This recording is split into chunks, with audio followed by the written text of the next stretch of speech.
Hey, business building warrior. This is your buddy Jim. I've got a guest I'm going to interview today who actually works for someone that you've heard from on this show a few times. Today, we're going to talk to Mr. Richard Clough. He is, I think the official title is warehouse manager for Rich Potter. You've heard Rich and Shelley Potter on this show a handful of times. They're the ones who are just killing it with wholesale right now. They're actually the teachers behind our proven wholesalesourcing.com course. Well, Richard is on Rich's team. And we thought it would be an interesting kind of pull back the curtains a little bit and see the kind of people that we're hiring when we look to bring someone on board that helps us grow our business. I love the way that they met, the backstory, some of the great lessons. This is a guy who's fairly new to the business, but he's really came up the chain quickly in his knowledge, his ability to contribute. Just a great young man. I found out later in the interview that he had just gotten married a short time ago. He's got a great work ethic, a great attitude, the kind of people you're looking for. We talk a little bit about managing virtual assistants today. That's part of what Richard does in his duty is he has a couple Filipino workers that they pay just a few dollars per hour, which again, remember that spends. You got to multiply that by like 8 to get the number of what that spends. So they're getting 15 to 20 bucks an hour equivalent for just a few dollars per hour, paying these great workers who help them go through and find opportunities. It's a brilliant way to grow your business. We spend some time on that and how they analyze products that they find when they get these big price lists from the new wholesale companies, what tools they're using. It's a really nice kind of pull back the curtains and look at the business. And I'm sure you're going to hear a few nuggets today on things that will inspire you to move forward and grow. Because remember, Rich and Shelley have a multiple $1 million business at this point, very profitable. I know they're taking extended vacations from time to time. They'll leave town for a week and just let the business continue running. They've built it very quickly using great guys on the team like Richard, who are left in charge and run the show. So this is a cool episode to kind of go through, even if you're brand new. I think it'll be inspirational for you if you've been around a while and maybe you're just grinding, doing all the work yourself. There's some opportunity here for you to have a different perspective on what this business could and should be when you're selling online. So enjoy this episode with Mr. Richard Clough. So Richard, welcome to the show. Thanks for having me. Good to have you here. We arranged this in about 30 seconds flat, as I explained in the introduction. So I'm looking forward to get to know you along with the audience today. But tell us a little bit about yourself. Let's get to know you a little bit first. Sweet. Yeah, my name's Richard Clough. I'm 24 years old, and I work for Richard Potter. I've been with him for about 4+ years now. We actually met at the gym. I was actually working at the gym as a receptionist. Him and his wife, Shelley, were working out there. And he hired me to work with his event business initially. And that's how I got to know Rich and meet him and really get to be involved with him and his family. And then he started teaching me a little bit of his Amazon business, to which he then offered me a part-time position when he got his first warehouse. And then it's all just been uphill from there. Gotcha. Beautiful. So 4 years into this. Mm-hmm. So I bet we can tap into some of the cool things you've learned along the way and being tied to Rich. And I explained who Rich is in the introduction, so we don't need to go into that a whole lot again. But what are some of the things you've learned, and what are some of your duties around the office? Let's just dive in. And here's who we're talking to today. I'm thinking the people who are kind of familiar with what we do around here, but they'd like to grow. They'd like to kind of be where Rich is instead of maybe something significantly smaller than that, or maybe they're new because Rich has, I know he's in line to do like several $1 million this year with a rapid uphill growth curve anticipated. So there's plenty of people who are thinking, man, I'd like to do more of that. What do you have for those folks? Yeah. So I think the biggest thing that I've noticed, especially working with Rich, is I used to be just a single one employee working with him for a year. And that was based off me just being a bagger and a prepper, really getting all those products shipped into Amazon. Right. And then we decided to grow, in which we hired some more part-time help. We then eventually moved into, Rich kind of showed me how to find products, how to do a lot of sourcing, both replen and wholesale sourcing. And then I started to pick it up pretty fast. And so he kind of just transitioned to, that was what he wanted me to do for the most part. And then we ended up hiring, a replacement for me in the warehouse. And then we've slowly just started ramping up from then. But it seems as if building a team was the biggest thing to really increase our growth here with Rich and his business. Yeah, that makes total sense. Constantly replacing yourself. And so when he brought you on board, did he say, hey, here's what it's going to look like over the next few years? Or did he just bring you on because he wanted some part-time work and sounded interesting? Yeah, no, at first it was before we even got our first warehouse. I was just coming up to his house and in his garage, bagging and prepping some products, just more of a part-time job, just, ease a little bit of weight off their shoulders. Yeah, makes sense. Until we got to the point where he saw the potential of really, really ramping this business up and the potential in the growth of being this third-party Amazon seller. And so I know he posed a lot of ideas with me on how we can do that. But the first thing to do was get our own warehouse. Right. I got you. So you've kind of seen the team grow. Has there been anybody, this is maybe an out of left field question, but I'm just curious. I don't know the answer to this actually, as much as I know about Rich's businessman. I've never asked him. Has there been anybody he hired that just didn't work out, that kind of came along and just didn't fit and kind of moved on? Yeah, we've had a few. The biggest one I can think of was our initial buyer. I know Rich was really wanting to buy or hire someone to be in charge of purchase orders for all these wholesale products and brands we had. And it didn't seem to work out with the first hire that we had. And so that was one of the biggest hiccups, was hiring someone, training them for about 2 months, and then them not working out to where we had to replace them. Right.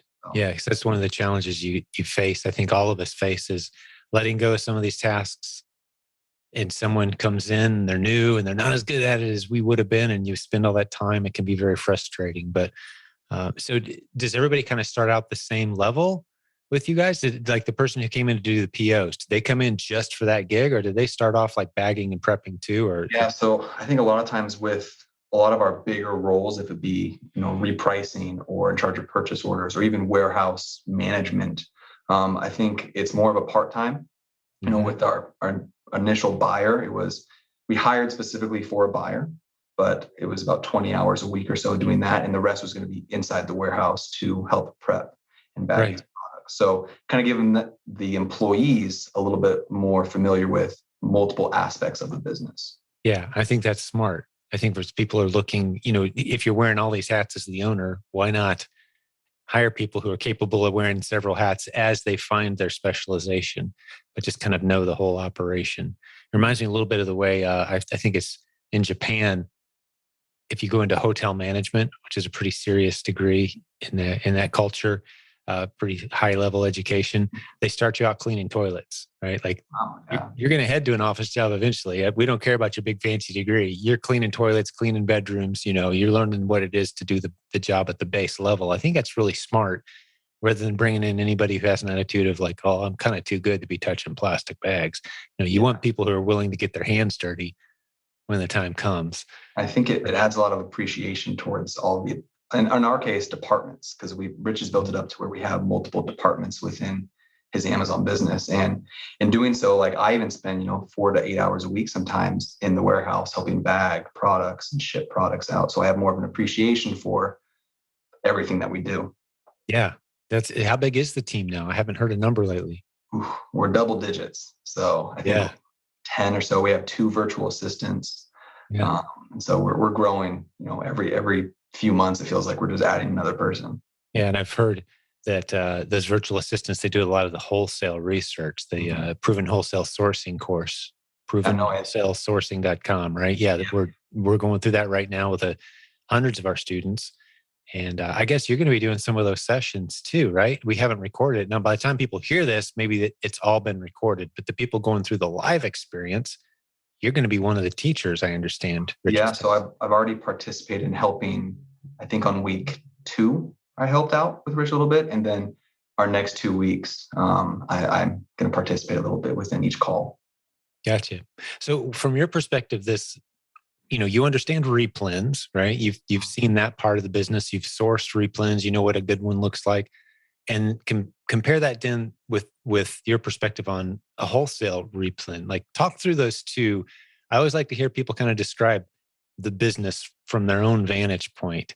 if you were explaining to me, and let's say I kind of know what it means to sell on Amazon, but like replen, what is that? And wholesale replen, how's that different? Talk us through that a little bit. Okay. So to kind of like even take a step back, I know when I first started working with Rich, we solely only had wholesale accounts. It was a few, but we had a select few wholesale accounts that I was helping prep and ship out. And then we were introduced to Jimmy's program of replens, right before COVID, all that kind of stuff. And we really dived into learning what a replenishable item was, replenishable arbitrage. And it kind of changed my mindset ever so slightly, where wholesale, I thought about, okay, we just buy a large bulk of, the same 6 items from these brands, and we sell them as singles, or we sell them as exactly how we get them. But I think in learning what replens are, we go out to our local grocery stores, we go out to our family Dollar Trees and such, and we see all of these different varieties of products. It opens my mind up to all the possibilities of all the things that we can sell. It could be a bundle. It could be all these two packs, these 3 packs. And so that changed the whole way that we started sourcing, to where now, even with wholesale accounts that we get, we use the same kind of methodology of sourcing those products. If I find a product that sells really well as a single, what's to say it's going to sell just as good, if not better, as a 2-pack, a 3-pack, or a bundle? And so that's how I see it as a replen, that there's more than one opportunity just to sell it as is. You go to your local Walmart or to your Dollar Tree, and you see a product that sells for $1, and we can sell it the same thing on Amazon for a few dollars more. But what's to say I can bundle some items? I can send it as 2-3 packs. And so it's really changed the way I think completely. So do you guys create new listings for some of these new multi-packs and bundles? You're creating a lot of your own new listings, aren't you? We have created, yes. We actually, I know more recently too, really dived into that subject of creating our own listings, especially for unique bundle ideas. If it be, a specific product that we see that sells well as on its own, but we see that it could probably sell well with something else, but make it more unique to us as a seller, then we see that as a great opportunity for us to really drive sales. Are you guys brand registered yet? Do you know what you are? Okay. So yes. You guys have built a brand. How many of your ASINs, what percentage of the products you sell are under that brand versus selling other people's stuff? It's pretty slim. I would say a couple dozen different ASINs that we have under our own brand, in comparison to the thousands of other ASINs that we have. Sure. But are you seeing some momentum there? Because that's a conversation that's getting more exciting in our community. We've got let's see if I can remember the name of it, provenbrandbuilding.com. Mm-hmm. Yeah, it's going to be free for all of our students, coaching students, proven Amazon course students. I'll get that course for free.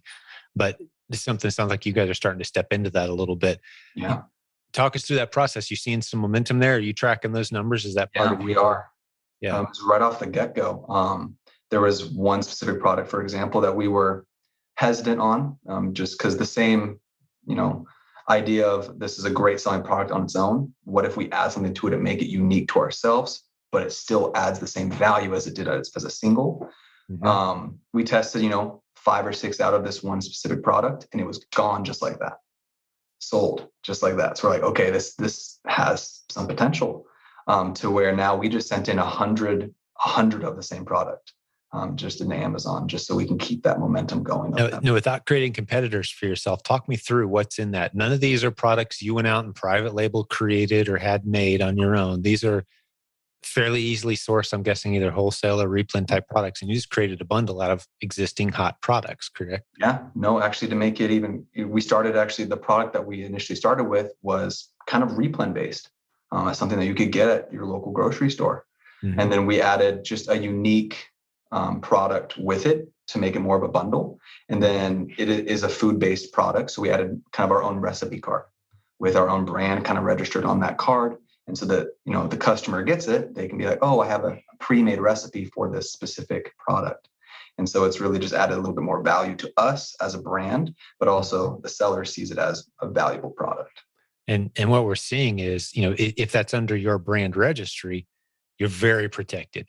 Mm-hmm. Anyone can do this. You don't have to be brand registered to put a recipe card in there, but somebody could copy you and Amazon's not going to quite have your back in the same way is what we're kind of seeing. If it does really well, people are going to try to figure out a way to hop on that listing. And with brand registry, you kind of got that extra layer of protection. That's what the provenbrandbuilding.com course is going to be about, creating these protected bundles, these branded bundles that have your umbrella. So with just a few dozen listings compared to the thousands of other listings you have, you're getting pretty excited, it sounds like to me. And I hadn't talked to Rich about this at all. I didn't realize you guys were even diving into this territory. It seems like anytime we roll out a new idea, Rich takes the ball and runs with it and gets back to me in 3 months and teaches us things we didn't know. That's just kind of how he rolls. But it sounds pretty exciting. So you sent in recently 100 units of this new bundle, huh? Mm-hmm. Yeah, we've only had that bundle up for a month or so now. But we've increased our number that we send in. It might have been 5 at first. Okay, let's send in 10 or 15 or so. Mm-hmm. And when those came in, those were sold out within a week. We're like, okay, let's try to stock for 2 months. Let's send in 100. And you created a new listing for this one. Mm-hmm. It was our own unique listing. Yeah. Do you happen to know offhand approximately what your margin is on this one? Like what's your buy cost and what's it selling for? How are you doing with it? I do know that, I don't know numbers in regards to buy cost, but I do know that our margins for these kind of like private label bundles, we're trying to shoot for closer to a 30% profit margin with 60 or 70 ROI. And so nice. They have really good margins, and it's going to be great just to build upon that. Yeah, fantastic. So who's in charge of kind of building those out on your team? So we all kind of participate with, ideas, because we believe that everyone here has, their own unique mindset. And so we have designated that into our shopper, which is Brad. And he is really just taken the ball and rolled it. And he's fantastic. He'll come back with, a half dozen new ideas every week on, hey, what do you guys think about this, this, and this? And we're just like, hey, let's do half of those. Do you ever dive in and look at, besides the brainstorming strategy, which is phenomenal, hey, this stuff's selling well, let's make some bundles out of it. Mm-hmm. Do you ever dive in and look at the Amazon reports, the number of sessions, I should say? You know what I'm talking about? I can't remember exactly offhand what it's called, but you can get in and see the number of sessions and eyeballs basically that have seen your different listings. Do you ever look at those reports and see I haven't recently. What's getting attention? I've been on that. I think I can navigate my way to find it. But it's in under business reports. I'm just curious because that's another brainstorming, and it's for you guys and for everyone else too. It's been a while since I looked at it for my own account even, but you can get in and see which of those products are really getting a lot of attention and eyeballs. And they may not necessarily be the ones that are getting the most sales, but they're getting a lot of eyeballs, which tells you, wow, this listing is getting 3,000 views a day. Now there's 30 other sellers on it, which is why we're only selling a few a month. But wow, that's a lot of eyeballs. Yeah. So maybe there's a bundle opportunity there. Just as a little tip for you, look at the number of sessions, visitor sessions, and there may be something that jumps off the screen at you guys. Get back to me. Let me know if you find some gold there. Sure, yeah. But that's for the listeners too. It's something we need to do on our own account. And I love that you're building out some of your own listings. Typically, a lot of our replen sellers just don't. Like even Jimmy, as far as I know, I don't think they've ever added a new listing to Amazon. They just go find stuff that's selling well and source it. But more and more, a way to distinguish your business, I think, is what you're talking about. Get into some of these higher margin bundles, and you own it, either through a simple strategy like a recipe card or brand registry, that sort of thing.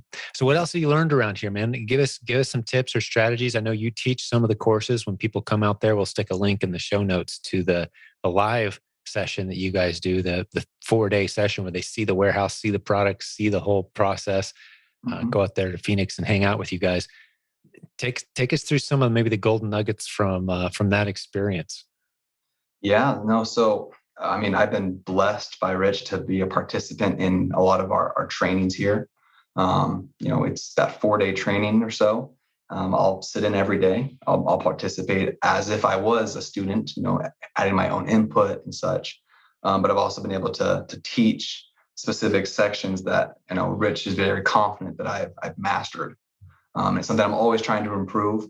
A lot of those things range from me specifically doing wholesale sourcing, finding specific brands or distributors to contact, and then breaking those price lists, those websites down, and doing my kind of our reverse sourcing is what we call it, where we kind of use that mindset of, looking at replens and looking at those bundles, looking at those multi-packs. And so I teach a lot about that. We teach about how to scan through price list. And then my most, I guess, proud thing that we teach is I talked about virtual assistants. That's something that Rich has entrusted with me is I'm in charge of our virtual assistants. 20, pretty much 5 days a week or so. I'm always messaging them, giving them assignments. I'm always checking their work, and then going from there. And it's something that I never had experience in prior. I didn't really know what a VA was at first until, Rich posed the idea to me. It was like, hey, we want to hire our first virtual assistant, almost 2 years ago. And he did the initial training for that virtual assistant, and then he handed them off to me. And where I've trained our second virtual assistant, I've helped train a few of our friends' virtual assistants. And it's been a great learning experience for me. But I feel like I've learned a lot of things. First thing is my people skills, my talking skills. I feel like I can communicate a lot better than I used to prior to, all of my life. I never graduated from college. I'm a high school graduate. Congratulations, man. Thank you. Smart move, not going to college, in my opinion. I agree, because I feel like I've learned far more here than I feel like I could have paid some sort of education to teach me. Real world education. Exactly. I've where Rich is very, entrepreneur mindset, with, his Amazon business, his event businesses, him into real estate and stuff like that too, where it's changed the way I think, where I don't necessarily want to start my own Amazon business, not because I don't think there's potential there, because I love working for Rich. It's a great opportunity, but I also have other ideas of which I would like to start other businesses myself.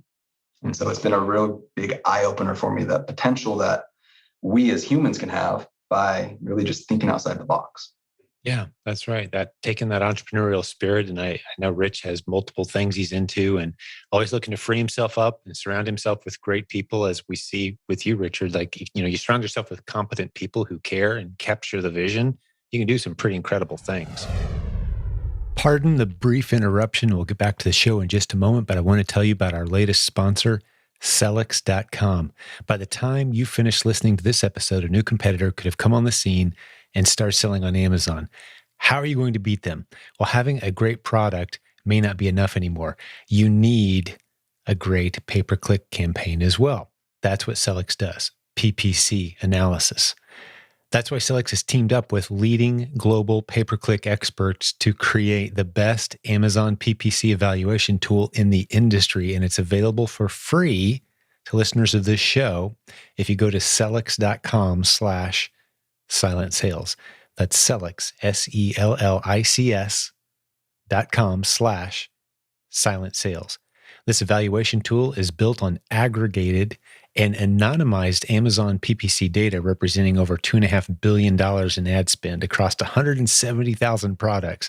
It's been tested a lot. Every month, you'll get an email that breaks down your advertising performance, compares it to the competition in your category, and shows you the exact changes you should make in order to improve any underperforming ASINs. This will help lower your ad spend. Plus, all listeners of this show who use the tool also qualify for a free bonus call with an expert, a PPC expert. That's a $400 value.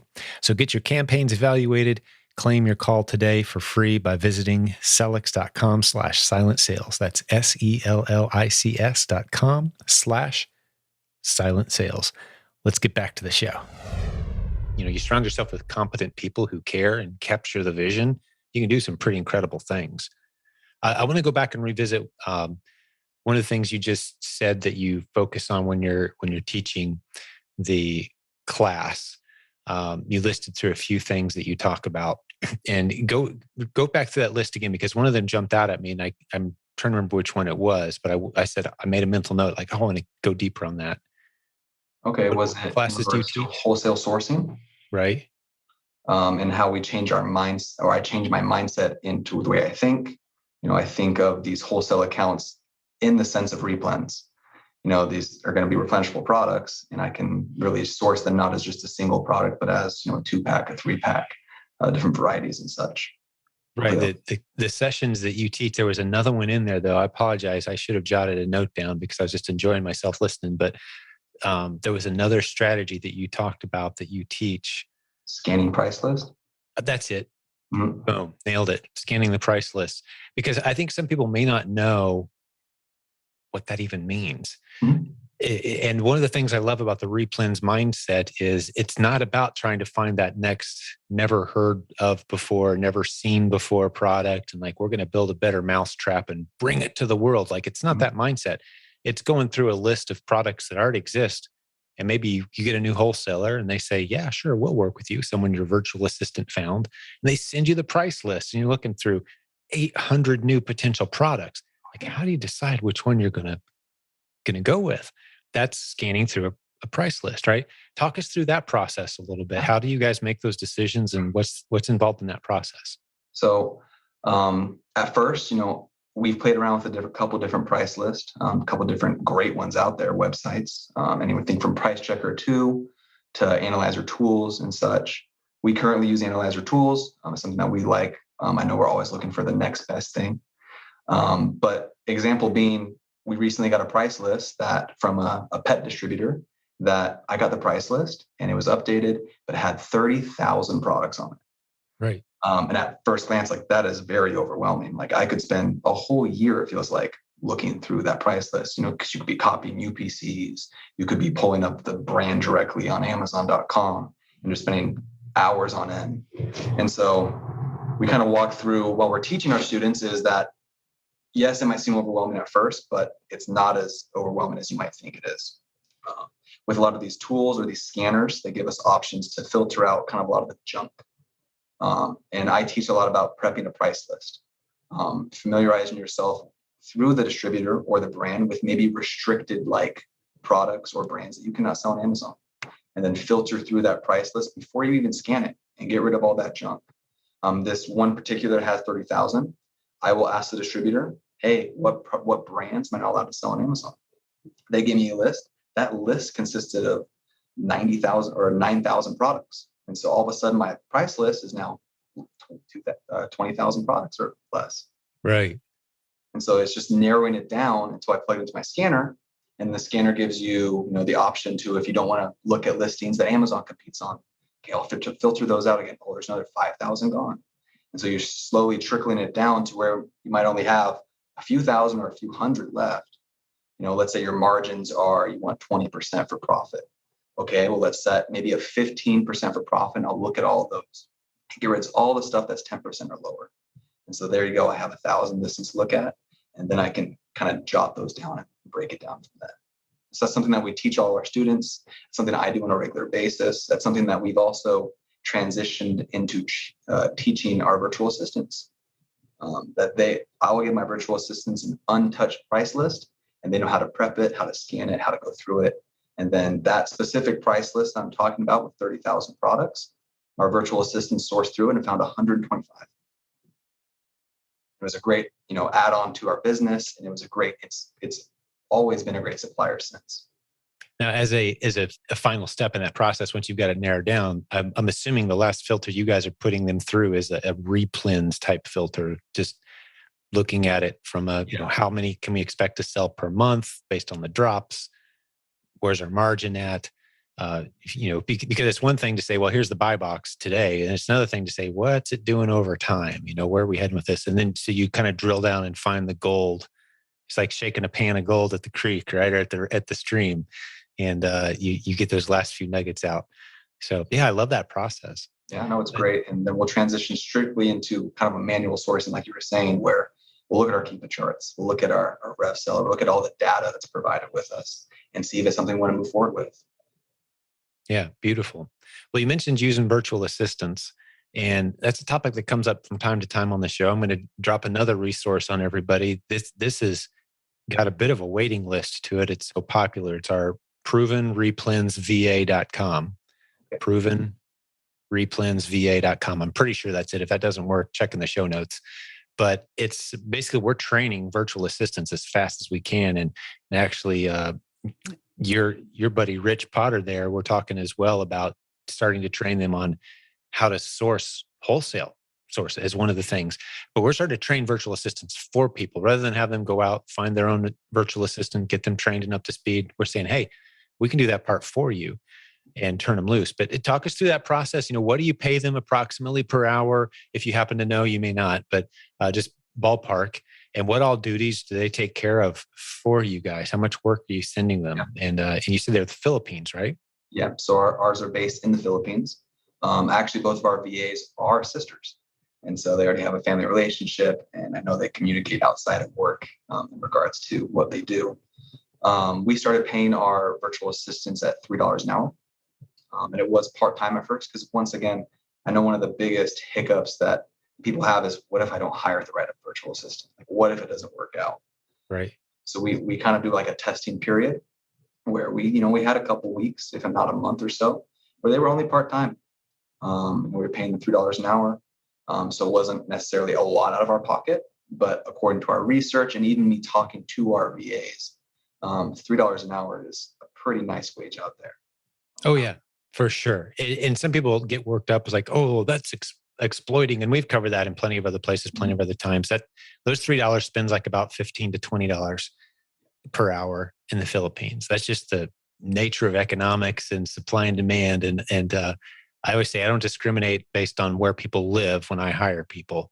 I make sure I pay them well for a job well done. And we give nice bonuses to people in the Philippines if they do a great job for us. But sometimes you're kind of filtering through a few people that don't quite work out too. But man, finding the right person and getting them trained. So I'd say they're probably worth the investment. Do they get paid a little bit more than that now? Where are they at now? We bump them up to about $4 an hour, and then they do get the occasional bonus. Yeah. And it's actually so nice. Our seasoned VA, who's been with us for a year plus now, she actually helps train other VAs. She can even native language. She knows what she does well. We got very lucky. And so we give them a lot of different assignments. Kind of their main assignments are they spend 10 hours a week solely based on contacting new suppliers. And that could be going through wholesale, distribution, and such, contacting new suppliers, potentially setting up accounts. They have preset templates that they will email out, as well as they will scan price lists. They'll source products. They do a lot of kind of the replen methodology of sourcing, where we're kind of looking at the data within Keepa, the data within RepSeller, looking historically what the product's been like. If it might just be the buy box has been selling really good for a week, but historically it's been kind of low. We don't want to really risk our money on that. So they do a great job at that for the most part too. That's tremendous. Yeah, I know we're using a couple of virtual assistants on our team. And at first we just turned them loose and trained them on how to find replens. And they were finding so many so fast. Our shoppers can't keep up. That's become the bottleneck now. It's like, we just can't get the shoppers into the stores fast enough to find this stuff. And there's just so much low-hanging fruit out there. So many different ways to do this business. But hiring virtual assistants is such a low-risk, high-reward way to bring a great member onto your team. And so much of the work that we do can be done by somebody that's not in the office with us. So I'm glad we planted that seed. I think that's going to help some folks out. And we'll stick a link in the show notes to the provenreplensva.com service. That's, like I said, it's really on fire. I think the waiting list is probably about 3 to 6 weeks to get a VA if you get in line. We're calling people on the phone, making sure it's a good fit before we hook them up. But yeah, and I know I'm excited for Rich to be getting involved with that with us as well, because I think it maybe your VAs will be training our VAs or something. Who knows what we're going to work out to train them how to find these wholesale opportunities based on the Smart Scout strategies that we've been talking about. And I'll stick a link to that episode in the show notes if there's people who don't know what we're talking about there, because Rich and Scott Needham and I went over the strategies recently for using Smart Scout to uncover wholesale opportunities. Is that part of what you do as well? It sounds like you kind of said it is. Yeah, we use Smart Scout. I'm on Smart Scout probably every day, as well as we trained our virtual assistants to use Smart Scout as well. That's right. So it's just that's right. Every great tool we find, we make sure that everyone gets trained on. Yeah, that's fantastic. And I love that, because we've been doing this a while and we've got a large community, I was able to text Scott, the guy who created it, and said, hey, man, give us a great discount for our community and hook us up, man. So he did. So it's great software. I can't remember what the link is. I'll stick it in the show notes. I think it's silentjim.com/SS Smart Scout. I think that's it. If that's not it, the link's in the show notes for Smart Scout. But you'll want to go through that proven wholesale sourcing training, provenwholesalesourcing.com training with Richard and Rich and that team out there. Now we're capturing the recordings now. How far? We're about halfway through that now, right? Yeah. I think we only have like 2 or 3 more sessions. Yeah. Today's right. our fourth, and we have 2 more sessions after. Right. So that's winding up. We've captured all those recordings. So you can, if you're a little late, you can buy it at any point in time. Jump in, catch the last couple live. If it's already been recorded, we'll have the recording sessions for you as well. But you guys are doing a great job, getting tremendous feedback from that so far. What's that been like for you? Being a trainer and stepping into that role. I mean, you've had quite a progression here in a very short period of time. You went from, putting stuff in bags and probably with headphones on, listening to music and just bagging cans of green beans all day to like, okay, now you're making some decisions for the business and growing and making more money. Like, what's the reality of this business model for you? Just talk me through it. Like, how's it changed your life?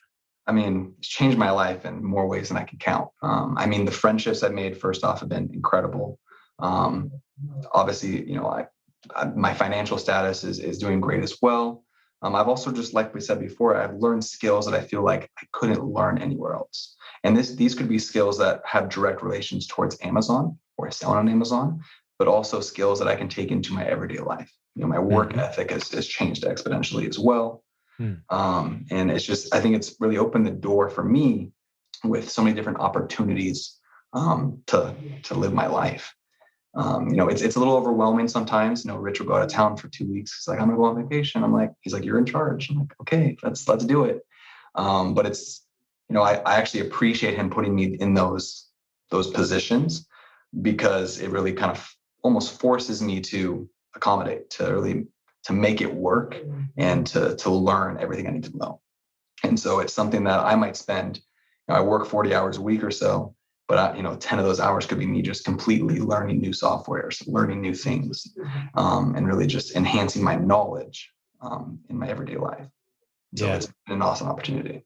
Yeah, that's awesome. It's great to hear you describe it that way. And you don't strike me as a guy who's just trying to say the right things because your boss is a guy on our leadership team. And you really are enjoying yourself. You really are benefiting. And I love that you kind of connected the dots. Like, this impacts real life too. You're learning leadership skills. You've got a different work ethic.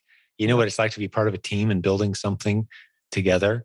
And what I'm hoping kind of is accomplished from this episode is some of the other people out there who are just kind of like nose to the grindstone, build, work, get up early, work hard all day, go to bed tired. Like, how about a team? You can actually make more money with a team. And that's something Rich has done instinctually, bringing you on board and some other great people, because he's had other businesses. But yeah, that's a great lesson for us to take home. So what else you got for us as we start to wrap this one up, Richard? Anything else on your list that you think might be of value to the listeners? You said you've listened to a good handful of these episodes, and you've that's been part of your learning curve. What do you want to throw out there that you think might benefit folks? From what I've learned and what I've seen other people do, is it's hard at first, but as long as we keep trucking, as long as we keep trying. I know there's going to be a lot of ups and downs. We're going to fail left and right, but through those failures comes success. And I've totally seen that in people's lives. The impact that even being an entrepreneur, but also just having an Amazon account and doing all these things, it's really impacted people's lives. I can see people being happy. I've become more happier myself. I just recently got married, and so it's no way. Congratulations, young man. That's awesome. So wait, how long ago was that? A little over a month ago. Oh, you're still clueless, man. Just messing with you. That's great. Congratulations. I didn't realize. So it's been an awesome opportunity. The only advice I'd have is just work hard and try your best. And I think that's all we can do, really. Man, that's awesome.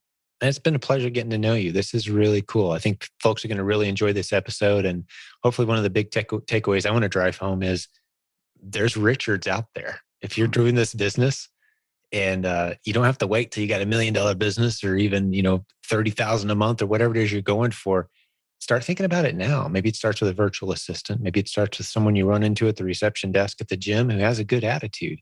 Yeah. Maybe that's a good question, Richard. What was it that made it? has Rich ever told you why you and not the guy who was next to you, scanning barcodes as people came in? Like, was there something there? I've never actually asked him that. Yeah. I would assume it's because my charming personality, but Yeah, of course. I could be completely wrong. But I don't know if it's something he saw in me as a person. I was just working, what felt like dead end jobs, and I'm working hard and stuff. But I think I'm just grateful to be given the opportunity. Yeah. Would you consider yourself someone with a good attitude, like when you were in that environment versus say, if they lined up all the 10 people that worked there, where would you rank on the attitude scale? If you have the ability to be honest with yourself, like, is that something that maybe stood out? I'm just curious. Yeah, Self-evaluate a little bit. I'm the kind of guy who doesn't hold grudges towards anybody. So whatever job I'm at, whatever atmosphere I'm at, I'll be your best friend. I don't care what you came from background wise. I don't care what you're doing now. I'll be your best friend. I will find a way to, kind of involve myself with you. And so, that could be it. That's just me in general. I'm just, sometimes I'm too nice of a guy. And my wife tells me that now. And so something that I need to maybe not work on a little bit if I can, but I'm always upbeat. My goal is just to be happy 24/7. And if there's something that in my life that seems to be a little corrupt or I'm not happy with my life, I'll make the change. You work on it. Yep. Yeah. People stand out very quickly when you're looking for people to hire and maybe grow your business. And a story that pops in my head, I don't know if I've shared it on the podcast before or not. I think I've shared it when I've presented, but there was a guy who owned a gas station. And this is like in the 50s, I think 50s, 60s. And he only hired young men. They had to come perfectly dressed, perfect white shirt. I think they wore black ties. They had to be super clean. And that's back when they pumped the gas, right? Which is like way before any of us were driving cars here. But, and they were paid, it was one of the lowest paying jobs in town. But people lined up to work there. And the reason was they couldn't wait to work there. When they started, he told them, like, here's the rules. You're going to be super clean, no profanity. You're going to say, yes, ma'am, yes, sir. You're going to work your tail off and you're not going to get paid a whole lot, but people are going to notice. People with nice cars come to our gas station because we got the best prices in town because I don't pay you guys much, and they're going to hire you. If you have a good attitude, you won't be here more than 3 to 6 months. They're going to hire you and then you'll be off doing something, working at the golf course, making twice as much money or whatever, right? So I love that story of, even if you're in a position where you're not too excited, there's opportunity there. There's relationships, those people you're meeting, those, encounters you have, your attitude really matters. And I think maybe you're an example. My theory is if we brought Rich into the room right now and said, hey, and what stood out? I bet attitude is a big piece of it, because people with a good attitude in a less than perfect environment, like that wasn't your career to work the reception at a gym the rest of your life, right? Like, everyone knows that's not where you want to be 20 years from now. But that attitude, if you have a good one there, it really stands out. So look for those people. Maybe those make good people to hire. I've had conversations with people at retail stores, for example, and ended up having conversations with them about coming onto our team because they had a great attitude. That goes a long way. So you've definitely got that, man. That's beautiful. And starting a family, that's awesome. That's cool. It's great getting to know you a little bit, man. Anything else on your mind before we wind down? Anything else you want to throw out there to listeners? It's fine if not, but I just didn't want to end it before you had the chance. I appreciate it. Thank you so much for having me on. It's been an honor. I've wanted to meet you myself, so it's been great. I just hear great things from Rich, like, oh, dude, Jim Cockrum said this, and I watched some of your podcasts and such. So it's just a great opportunity. Oh, that's cool. Rich says nice things about me, huh? All right. Nice things. Yep. Well, I say a lot of cool things about him for sure, because he is definitely impressed a whole bunch of people around here. And he's just a wealth of knowledge and creativity. And it's an honor to get to work with him. It's a pretty incredible. I call it our team. There's very few people that actually work for me, but we're all doing projects together and involved in educating this community, learning and growing together. So yeah, that's great. It's an honor. The only other thing that makes me stand out around here is how long I've been doing it. So you do it long enough and you make friends along the way, and you end up being the guy with the podcast, I guess. But it truly is an honor getting to know you as well, my friend. And Thank you so much. Can't wait to get out there, man. Sit in one of those training sessions and hang out with you guys. To have you out. Yeah, it would be awesome. Yeah, come see you. Probably not in the summer though, because I guess you guys get baked in the summer. It's pretty terrible sometimes. But, well, hey, good hanging out with you, man. I'll talk to the listeners for a minute and we'll wrap this one up. This was a great episode. Maybe you're interested in hearing more of these kind of things. Let us know what you think. Send us your feedback. This is a great peek behind the curtain, I think, to the kind of people that are behind the great leaders that you kind of see and hear from all the time, their teams, the people that are supporting them. And you know what? I'm actually, reminds me, I've been talking to Mary. She's been with our customer support team for a very long time. We said, hey, we should do a podcast episode. She agreed to it and we haven't done it yet. So maybe I'll do that too. If you guys liked this one, we'll get her. She's been with us for well over a decade at this point. But all the business building warriors out there who hung out with us today, thanks for loaning us some of your time. God bless you. We're in your corner. We're rooting for you. We're here for you. If you weren't aware, we have a Facebook community with about 67,000 people in it all over the world, building businesses online creatively. Come join us. Jump in. I think you'll love being a part of it. But we'll wrap up here. We'll have another great episode again real soon. Thanks to our special guest today, Richard Clough. It was great hanging out with you, man. Thank you so much. Yeah, and we'll talk to the rest of y'all real soon. Hey, before I let you go, one last reminder about Sellics.com, Sellics.com. They can help you analyze your pay-per-click campaigns for free with their market-leading Amazon PPC evaluation tool. Get started now by visiting Sellics.com/silent sales. After you submit your request, you'll receive a monthly email that shows you the exact changes you should be making to achieve a lower average cost per sale spend on your ads. Plus, I want to remind you that all listeners today receive an optional bonus call with a Sellics pay-per-click expert to discuss your campaigns. That's a $400 value. So start evaluating your campaigns now for free by visiting Sellics.com/silent sales. Hey, we'll see you next time.